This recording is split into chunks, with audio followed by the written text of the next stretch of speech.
ก้อนกระบอกใส่เอาใส่หมดเวลาเป็นธรรมชาติที่หนองเขาเป็นเรื่องสำคัญเบอร์เลยก็อยู่หากินเนาะเพราะว่าเขาตลาด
ไปใส่กลุ่ม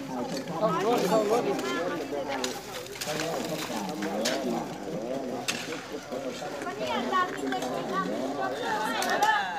มาจับยงจับก้วนที่อาจารย์จดซื้อให้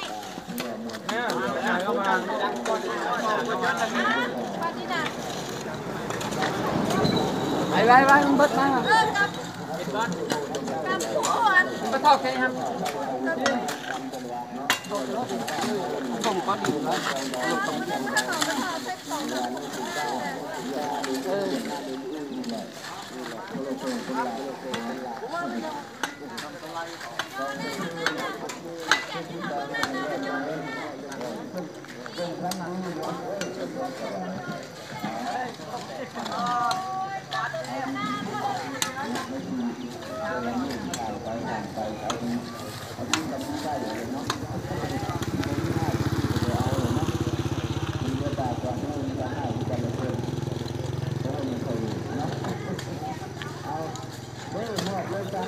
ใจกันเลยพี่น้องใจกันมาสู้เขา